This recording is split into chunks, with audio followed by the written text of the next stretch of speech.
여러분, 심각한 질병에 걸렸는데 자신이 병이 들었다는 사실을 인식하지 못하고 사는, 착각하는 사람, 내가 건강하다 이렇게 생각하는 사람 있다면 참 안타깝죠.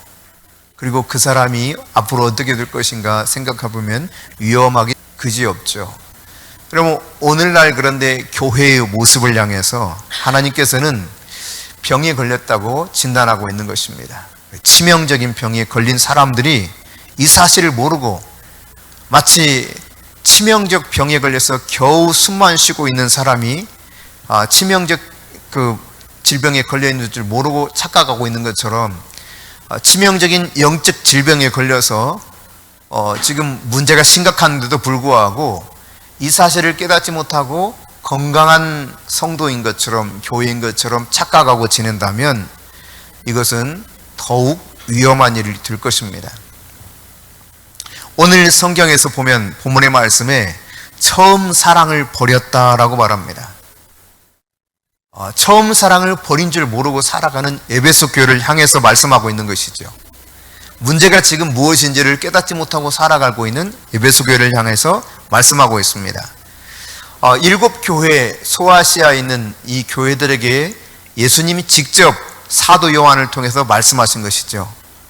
이 사도 요한을 통해서 7교회에 말씀하시는데 그분은 7별을 붙잡고 7 금초대 사이를 거니시는 이다 라고 말씀하고 있습니다. 이 말은 이 교회, 7교회 사이에서 늘 함께하고 있다는 이야기입니다. 그분이 늘 왔다 갔다 거니시는 분이에요. 교회는 하나님이 함께하고 있는 임재의 처소입니다. 하나님의 임재가 무언가 문제가 있다면 건강하지 못한 거예요. 내가 하나님의 임재 안에 살아가야 될 존재인 것이죠. 성도라고 하면. 그런데 이 성도가 처음 사랑을 잊고 하나님의 임재를 깨닫지 못하는 가운데 하나님의 임재와 멀어진 삶을 살고 있다면 병이 걸린 겁니다. 이 병이 걸린 줄도 모르고 내가 건강하다 착각하고 산다면 정말 위험한 신앙생활을 하고 있는 것이죠.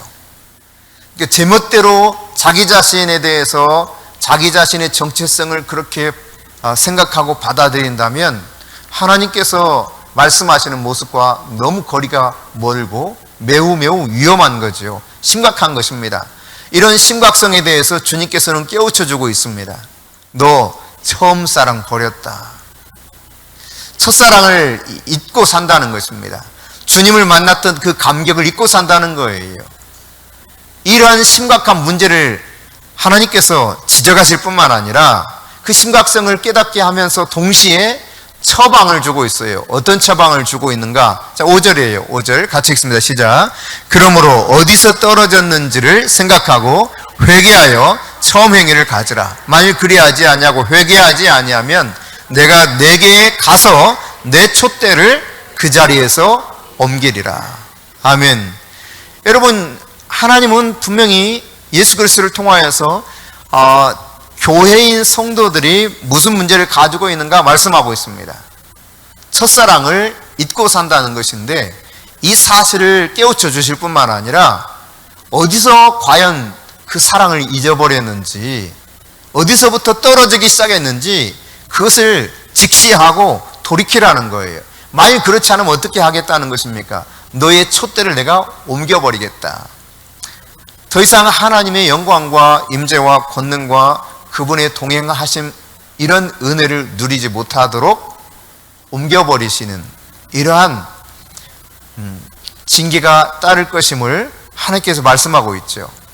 그러므로 오늘 7절에 기록하고 있는 것처럼 귀 있는 자는 성령이 교회들에게 하시는 말씀을 들어야 되는 것입니다.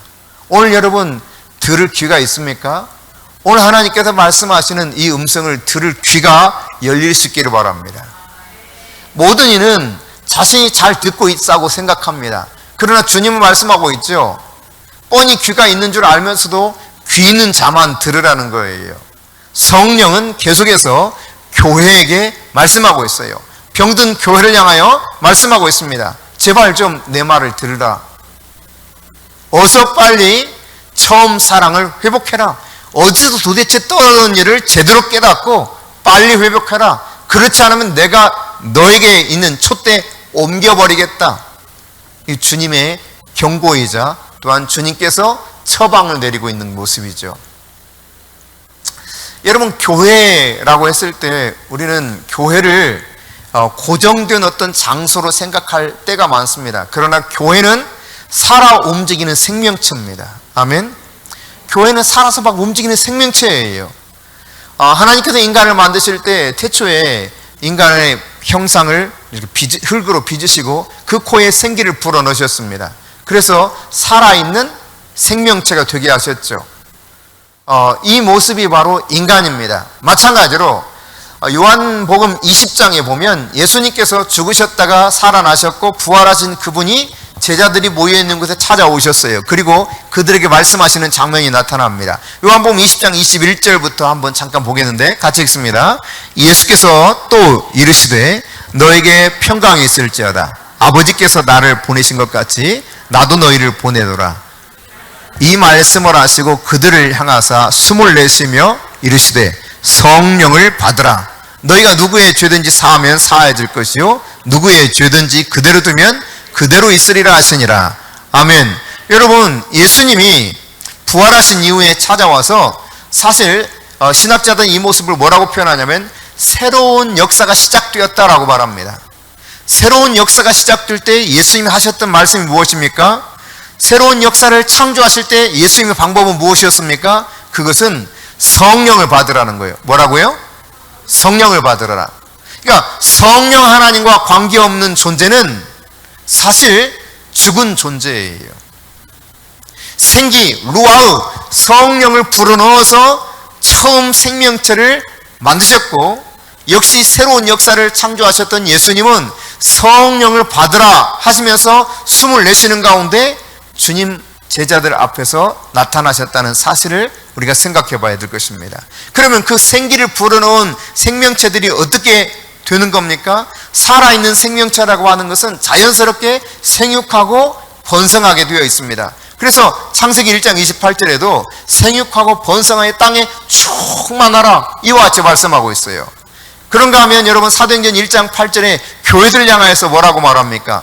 교회들은 성령의 권능이 오직 성령이 임하시면 너희가 권능을 받고 예루살렘과 온 유대와 사마리아와 땅끝까지 이르러 내 증인이 되리라 말씀하셨는데 동일한 이야기입니다. 계속해서 생명체가 번성하게 만든 거예요. 그러니까 교회라고 하는 것은 살아있는 생명체요, 그 생명체는 번성하게 되어 있습니다. 이것이 지극히 당연한 거예요. 그런데 이러한 생명이 없는 존재로 살아가고 있다면 이건 문제가 있는 것이죠. 그런데 이 생명이 없이 살아가는 자체를 스스로 건강해, 나는 괜찮아 라고 여긴다면 심각한 착각 속에 빠지고 있는 거예요.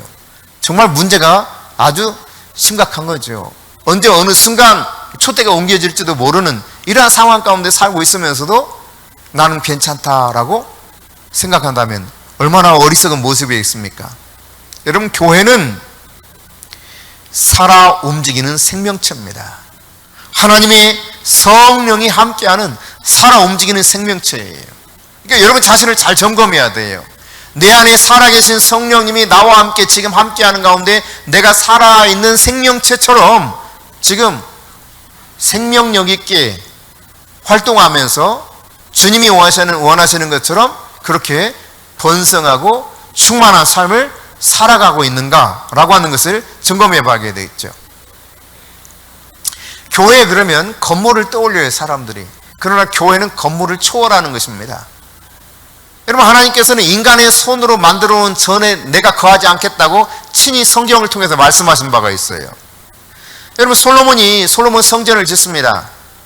아주 화려하게 지었죠. 백향목과 금을 가져다가 이 성전을 정말 아름답고 멋지게 지은 바 있습니다.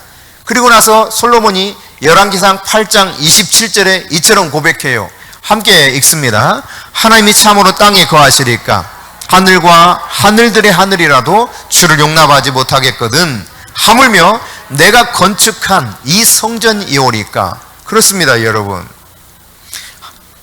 하나님이 하늘과 하늘들이라도 거기 다 어떻게 하나님을 다 품을 수가 없어요. 그런데 어떻게 이 인간이 만든 성전 안에 하나님을 다 품을 수 있겠습니까? 여러분, 이사야 66장 1절에도 보면 선지자 이사야를 통해서 하나님께서 말씀하셔요. 여호와께서 이와 같이 말씀하시되 하늘은 나의 보좌요 땅은 나의 발판이니 너희가 나를 위하여 무슨 집을 지으랴? 내가 안식할 처소가 어디랴? 여러분, 인간이 한다고 하는 것이 그런 것일 수 있어요. 자꾸 어떤 특정한 곳에 하나님을 모셔두려고 하는 이런 생각들을 갖게 되죠. 분명 하나님은 하늘이 그분의 보좌요 땅이 내 발판이다 말씀하실 만큼 온 우주 만물에 편만하신 분이십니다. 스데반이 사도행전 7장에 보면 유대인들을 향해서 예수 그리스도의 복음을 선포하며 메시지를 전합니다. 이 메시지 가운데 사도행전 7장 46절부터 51절을 보겠습니다. 같이 읽습니다. 다윗이 하나님 앞에서 은혜를 받아 야곱의 집을 위하여 하나님의 처소를 준비하게 하여 달라고 하더니 솔로몬이 그를 위하여 집을 지었느니라. 그러나 지극히 높으신 이는 손으로 지은 곳에 계시지 아니하시나니 선지자가 말한 바 주께서 이르시되 하늘은 나의 보좌요 땅은 나의 발등상이니 너희가 나를 위하여 무슨 집을 짓겠으며 나의 안식할 처소가 어디냐? 이 모든 것이 다 내 손으로 지은 것이 아니냐 함과 같으니라. 목이 곧고 마음과 귀에 할례를 받지 못한 사람들아, 너희도 너희 조상과 같이 항상 성령을 거스리는도다. 여러분, 그들은 그 지금 화려한 헤롯 대왕이 지은 성전을 두고 성전 앞에서 살아가고 있는 사람들입니다. 그런데 이사야 선지자의 말씀을 스데반이 인용하면서 하나님이 하늘들에도 어떻게 하나님 다 거기 계실 수 있겠냐는 거죠. 손으로 하물며 손으로 지은 인간이 지은 이 성전 안에 어떻게 하나님 그냥 거기 가두어 두는 것처럼 그렇게 존재하실 수 있는 분이라는 거예요. 그러면서 너희 조상들처럼 너희도 똑같이 성령을 못 오간다. 성령을. 이 말을 들었을 때 이들이 막 이를 갑니다. 이를 가면서 스데반을 향해서 그냥 도끼를 품고 마침내 이제 58절에 보면 돌을 들어 스데반을 쳐서 죽이는 일이 일어나요. 여러분, 그러니까 자신들의 생각 속에 이 갇혀있는 사람들은 그들은 헤롯 성전에 그 화려한 성전에 하나님이 계신 줄 알고 종교적 행위를 열심히 했어요. 종교적 행위를. 그때 스데반을 통해서 그렇지 않다는 사실을 성령이 증거하시는 것이죠. 그러면서 너희들이 성령을 모독한다라고 말씀하고 있는데 그들은 이 말을 들으면서 깨닫지 못해요. 돌이 어떻게 합니까? 이를 갈면서 돌을 들어 스데반을 쳐 죽여버렸어요. 그 이후에 이 예루살렘 교회는 핍박이 일어나기 시작합니다. 이 성전에 하나님 계시지 않는다는 스데반의 이야기를 들으니까 화가 잔뜩 났는지 유대인들이 엄청난 핍박을 하기 시작해요. 그래서 사도들 외에는 이 성전에 예루살렘에 있을 수가 없었습니다. 다 흩어지게 되죠. 여러분, 이것이 하나님의 계획이에요. 우리가 사도행전 1장 8절을 조금 전 살펴봤습니다만은 성령이 임하면 너희가 권능을 받고 예루살렘과 온 유대와 사마리아와 땅끝까지 이르러 내 증인이 되리라. 이것이 주님의 계획입니다. 하나님의 뜻이에요. 그런데 사람들은 그냥 늘 자기 중심이에요. 나만 좋으면 돼요. 나만 예배하면 돼요. 나만 누리면 돼요. 그래서 그냥 예루살렘 성전 안에 사는 종교적 행위에 충분히 그들은 만족하고 있었던 것입니다. 그러나 하나님께서는 이 교회를 핍박하면서 흩어버리시죠. 그러니까 교회는 모여서 예배하고 흩어져서 복음을 전하는 존재예요. 그러니까 구원의 방주일 뿐만 아니라 이 교회라고 하는 것은 구조선인 겁니다. 구조선. 나가서 생명을 살려야 되는 구조선 역할을 해야 되는 것이 교회인 것이죠. 그런데 나밖에 몰라. 나밖에. 이 예루살렘에 모여있던 유대인들이 그랬어요. 성전 안에서만 하나님을 만나고자 했던 것이죠. 그러나 하나님께서는 그들에게 이제 스데반을 통해서 당신의 뜻을 계시해 주셨을 뿐만 아니라 이 계시한 뜻을 깨닫지 못하고 박해하니까 모여있던 성도들이 흩어져서 복음을 전하게 시작하게 만들죠. 여러분, 이런 그 복음을 전하게 되는 과정 속에서도 사실은 사도들은요, 사도행전 15장에 이르기까지 여전히 예루살렘만 고수예요. 그러다가 그 이후에 약간의 변화들이 나타나긴 하는데, 그만큼 이 사고라고 하는 것이 얼마나 굳어져 있는가를 깨닫게 되는 거죠. 사도행전 17장에 보면 사도 바울이 복음을 전하던 중 그리스의 아테네에 도착해서 복음을 전합니다. 성경에는 아덴이라고 되어 있어요. 오늘날 아테네인데요, 그 아테네에 가서 말씀을 전하는데, 이가 전하는 내용이 뭐냐면 예수님이 이 세상에 구주로 오셔서 십자가에 달려 죽으셨고 사흘 만에 다시 살아나셨다는 거예요.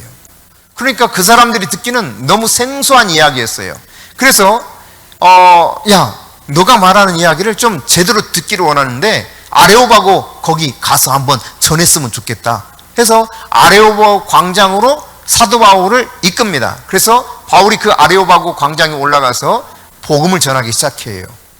그런데 여러분, 이 아레오바고 광장 바로 곁에는 뭐가 있었느냐? 이 그리스에는 아주 다양한 신전들이 많습니다. 근데 그 신전 가운데 제일 큰 신전, 그 신전이 파르테논 신전이에요. 그 파르테논 신전이 바로 앞에 있습니다. 그리고 아레오바고 광장이요. 거기에는 수많은 철학자들이 와가지고 갑론을박을 하기도 하는 장소이기도 합니다.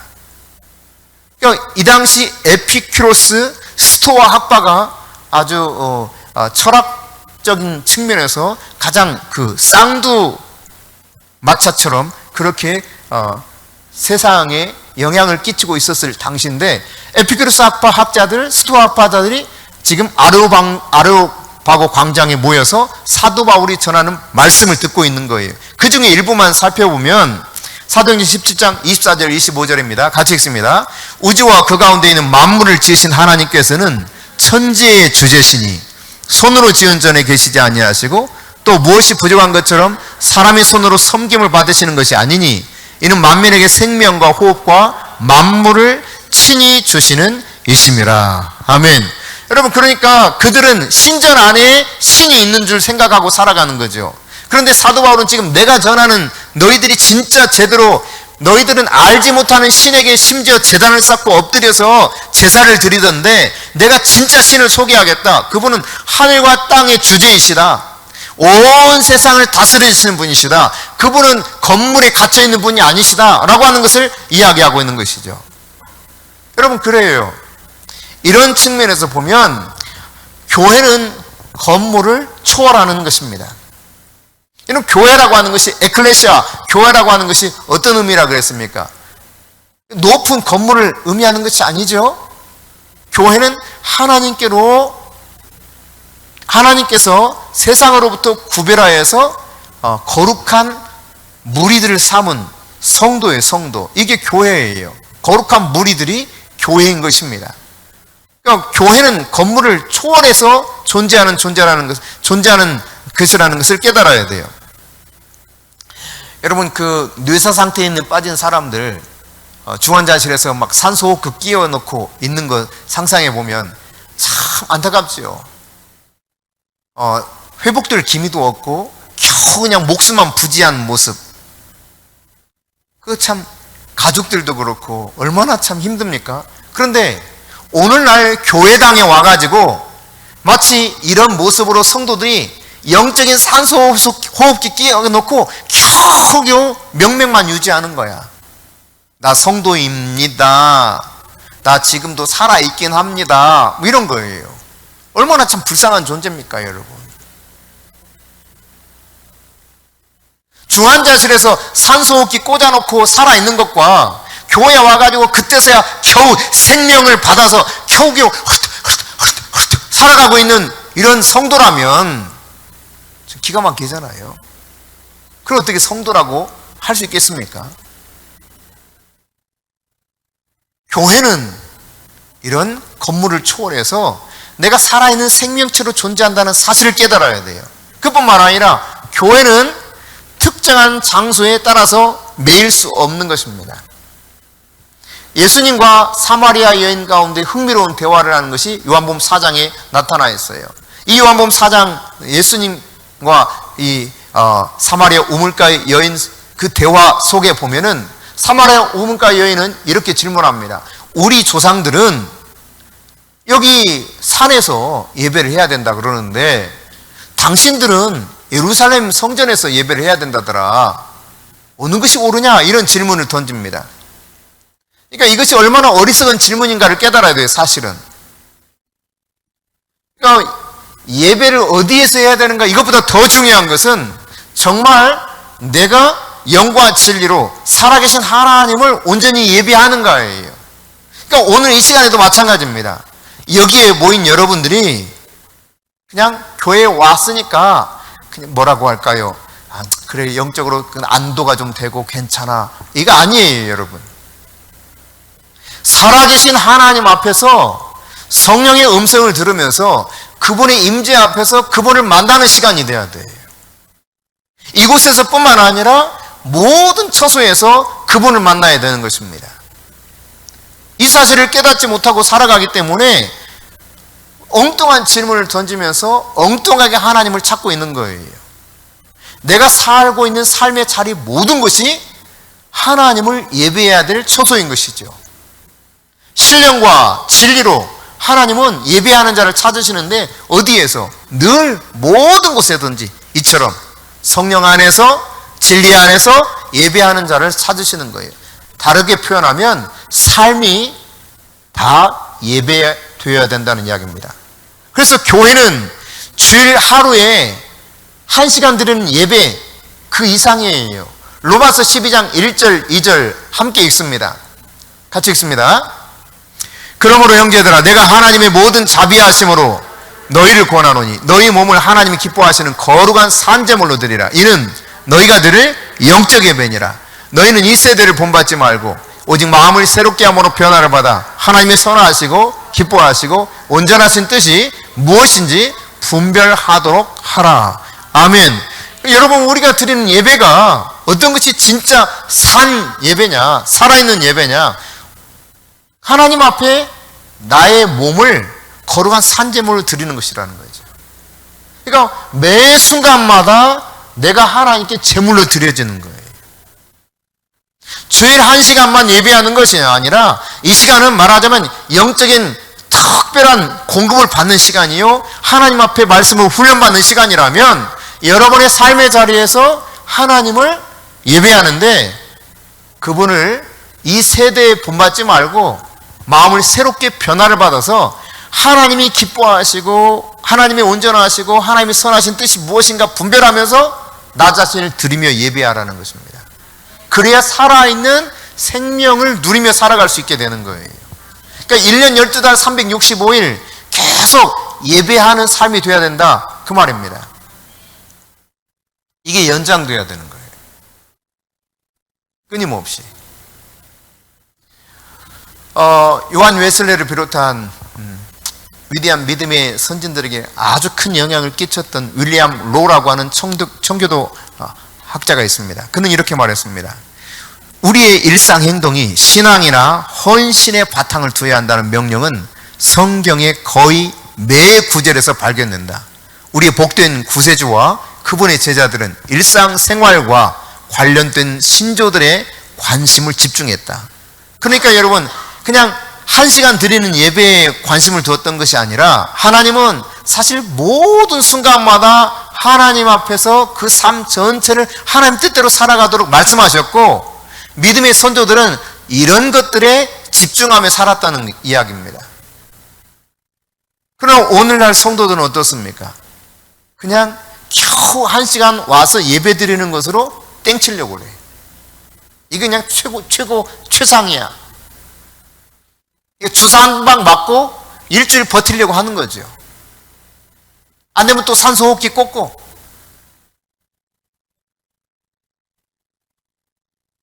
이게 우리의 삶이라면 비참한 거죠. 초대교회 성도들은 일주일에 한 번 1시간 예배 드렸던 것이 아닙니다. 그들은요 매일매일 모였어요. 성도들이 함께 성전에서 모이고 가정에서 모이고 늘 모여서 함께 말씀을 나누고 교제했습니다. 그게 초대교회 성도들이었어요.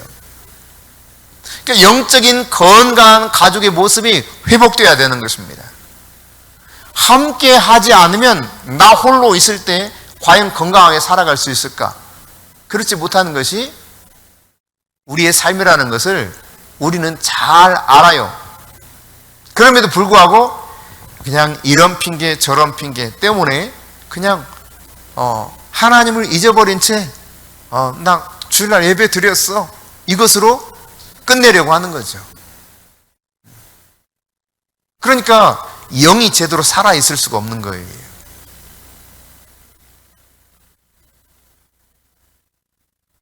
영이 내가 살아있으려면 하나님과 함께하는 삶이 늘 매일매일 매 순간 계속 이어져야 될 텐데 이게 안 되는 거예요. 이게.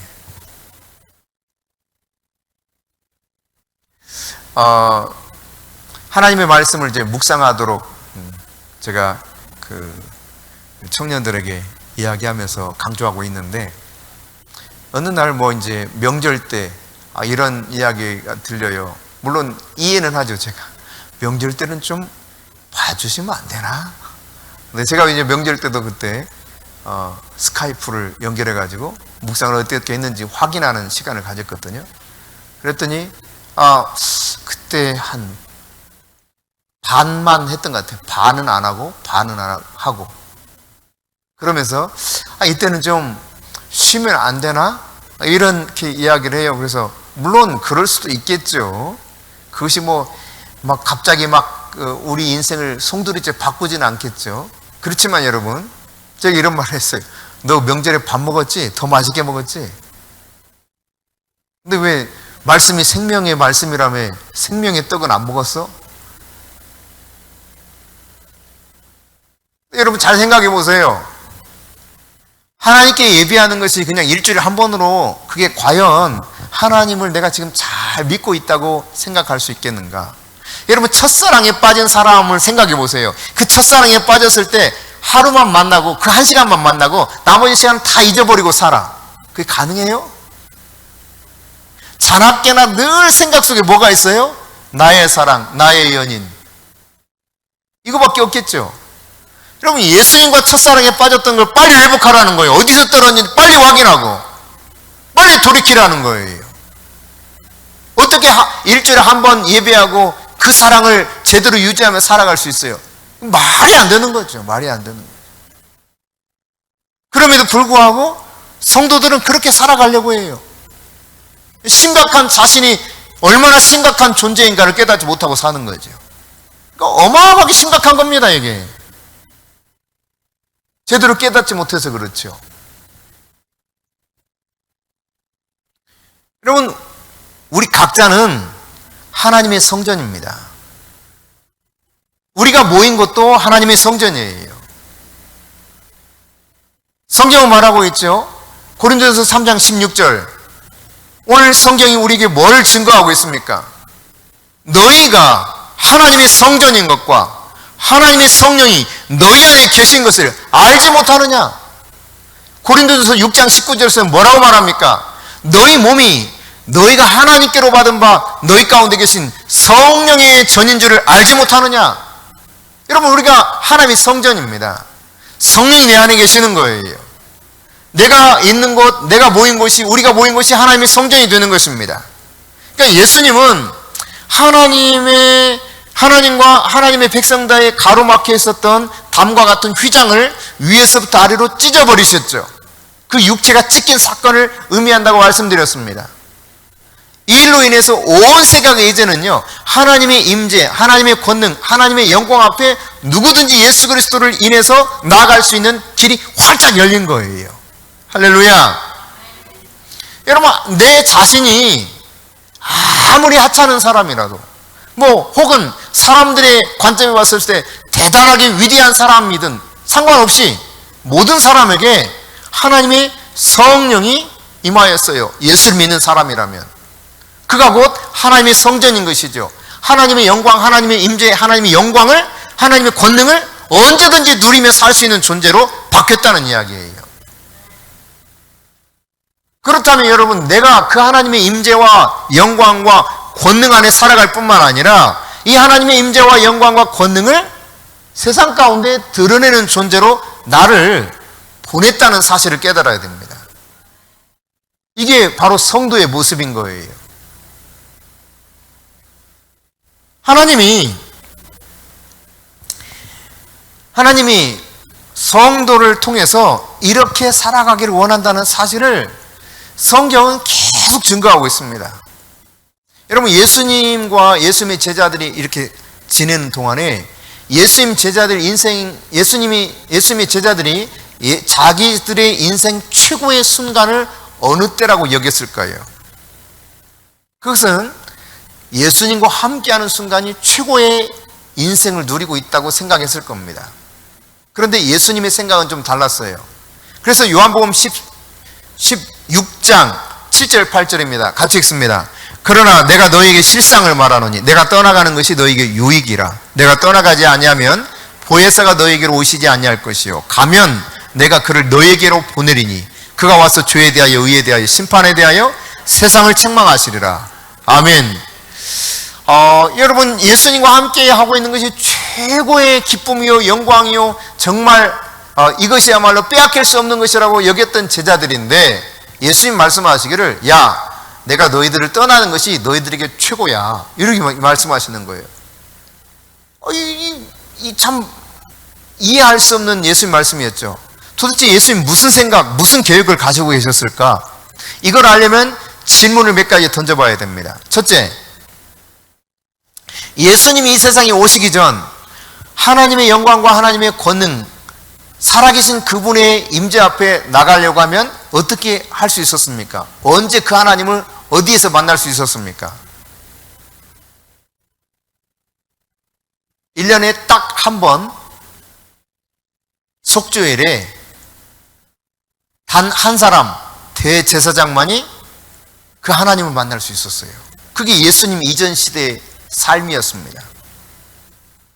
그 영광의 하나님을 만나는 것이 최고일 텐데 예수님 이전에는 이렇게 1년에 단 한 번 한 사람 대제사장에게만 이 기회가 허락됐다는 이야기예요. 그럼 예수님 시대에는요? 예수님 시대에는 예수님이 있는 곳이면 어디든지 가능했습니다. 갈릴리 바닷가에서도, 벳세다 들녘에서도, 가버나움에서도, 저 거라사 지역에서도 예수님이 가는 곳이면 어디든지 그 살아계신 하나님의 임재와 권능과 영광을 맛볼 수 있었어요. 누릴 수 있었어요. 막 풍랑이 이는 배 안에도 예수님이 계셨기 때문에 그 살아계신 하나님을 그 배 안에서 만날 수 있었습니다. 문제가 있다 할지라도 문제가 되지 않았었어요. 예수님이 계시면. 왜? 살아계신 그 하나님을 그곳에도 만날 수 있고 그 문제가 해결받을 수 있었기 때문에. 그렇다면 여러분, 마지막 질문입니다. 예수님이 이 세상에 오셔서 십자가에 죽으시고 부활하셨어요. 그리고 승천하셨습니다. 그 다음 예수님께서 약속하셨던 것처럼 성령을 보내주셔서 성령 강림절에 성령이 임하였어요. 그러면 이 이후에는 살아계신 그 권능의 하나님, 영광의 하나님, 지금도 임재하신 하나님을 어디에서 만날 수 있습니까? 언제 만날 수 있습니까? 여러분 한번 답해 보세요. 그렇죠. 지금 언제든지 누구에게서든지 어떤 때에든지 어느 장소를 막론하고 그 살아계신 하나님, 그분을 만날 수 있는 거예요. 영광의 하나님을 만날 수 있는 거예요. 그렇게 돼야 정상적인 지금 신앙생활을 하고 있는 것이요 병든 교회가 아닌 것입니다. 내가 어디에 있든지 그 하나님과 함께하는, 이것이 단순히 머리의 지식적으로가 아니라 삶에서 직접 경험하며 살아가야 되는 것이죠.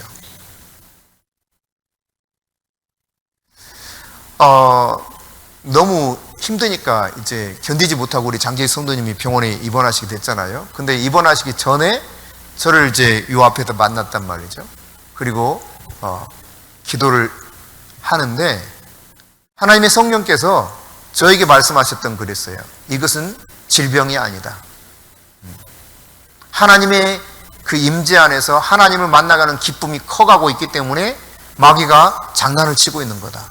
이 사실을 저에게 깨우쳐 주셨어요. 그래서 제가 그날 기도하면서 아이고 기뻐할 일이네요. 전혀 걱정 없어요. 걱정하지 마세요. 뭐 현상이 더 심해지더라도 걱정하지 마시고 이거는 아주 좋은 증세니까 진짜예요. 믿으세요. 진짜예요. 내가 이렇게 이야기했거든요. 그렇죠? 예. 근데 너무 견딜 수 없으니까 병원에 입원했어. 그리고 나서 이거저거 다 검사를 했습니다. 네, 잘 됐죠 뭐. 검사 싹 해봤는데 이상이 있어 없어? 없어요. 도리어 내 건강하구나 이거 확인이 됐어요. 그러면서 믿음으로 사는 것이 얼마나 귀한 것인가를 아마 이번 기회에 잘 깨달을 수 있었을 겁니다. 우리 용남이가 가가지고 뭐라고 했다더라? 한 번도 장재인 성도님에게 이야기를 한 적이 없는데 용남이가 그날 뭐 좋은 것 같아요. 뭐라고 표현했는지 정확하게 제가 지금 기억을 못 하겠는데 어쨌든 하나님의 은혜 가운데 있기 때문에 마귀가 지금 시험하는 것 같다. 자기 생각에는 이렇게 이야기하고 왔다는 거예요. 용남이 안에 있는 성령이 용남이를 통해서 말씀하시는 거죠. 여러분 그러니까 살아계신 성령님을 모시고 사는 존재가 우리예요. 우리 안에는 예수를 믿는 순간 예수님의 영이신 성령님이 들어와 계셔요. 그 성령의 임재 속에서 그분의 권능 안에서 살아가는 것은 막연한 일이 아닙니다. 매우 구체적이고 실질적이에요.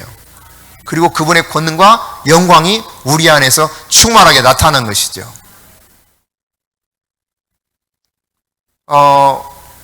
오늘 본 영상 맨 앞부분에 보니까 마이클 조던 이야기가 나오더라고요. 소리가 잠깐 나오지 않아가지고 여러분 잘 듣지 못했을 텐데 아마 스포츠를 좋아하는 사람들이라면 마이클 조던은 누구든지 다 알 겁니다. 이 마이클 조던은 농구 황제라고 말하지 않습니까? 마이클 조던이 있었던 시카고 불스의 이 농구팀은 NBA 미국 프로 농구에서 1990년대에 8번 가운데 6번 우승했어요. 6번. 누구 때문에? 마이클 조던 때문에. 그 당시 감독을 하고 있었던 제가 이제 찾아보니까 그 당시 감독을 하고 있었던 이름이 누구냐? 필 잭슨이라는 감독이 있었어요. 이 필 잭슨이 모든 선수들을 그 팀을 만들 때 최고 우수한 선수를 중심으로 다 짰어. 다시 말해서 마이클 조던 중심으로 팀을 다 짠 겁니다. 그러니까 마이클 조던에게 얼마나 조력을 잘 할 수 있을 것인가. 아무리 실력이 뛰어나도 마이클 조던에게 조력을 잘 못하는 사람은 팀에서 주전에서 뺐어요. 주전 선수로 뛸 수 있는 최고의 팀은 누구냐? 팀원들은 누구냐? 어떻게 해서라도 마이클 조던을 도와줄 수 있는 사람들. 그런 사람들을 주전으로 세웠고 그 결과가 무려 6번이나 우승을 한 거예요. 여러분 교회의 주인은 예수님입니다. 그분이 성령님을 보내셨습니다. 예수님께 성령님께 완전히 초점을 맞춰서 예수님 그분이 원하시는 것을 다 해드릴 수 있다면 최고의 교회로 존재할 수 있는 거예요. 병든 교회가 아니라. 근데 이 교회를 이루고 있는 성도들이 예수님에게 손만 벌려요. 예수님 이거 해줘야 돼, 저거 해줘야 돼. 물 좀 달라줘야 되니까 나 목말라. 예수님 나 이거 좀 먹어야 된다니까 뭐 먹을 거 좀 줘요. 맨날 주전으로 뛰어야 될 예수님 대신 예수님 부려먹으려고 그래. 예수님 주인이 아니야. 이게 오늘 병든 교회의 모습인 거예요. 그러나 첫사랑에 빠졌던 교회는 그렇지 않았던 것입니다. 진짜 그분이 어떤 분인가를 깨달았어요. 예수님만 높였어요. 모든 것이 다 예수님 중심이었어요. 그 교회를 회복하라는 것입니다. 여러분이 주님을 만났을 때 그 감격을 생각해 보세요. 모든 게 다 예수님 그분에게 다 관심이 쏟아졌었죠. 떠오르는 해만 봐도 예수님 감사합니다. 성령님 감사합니다. 살아계신 하나님 감사합니다. 막 저절로 주님을 찬양하고 경배하게 돼요.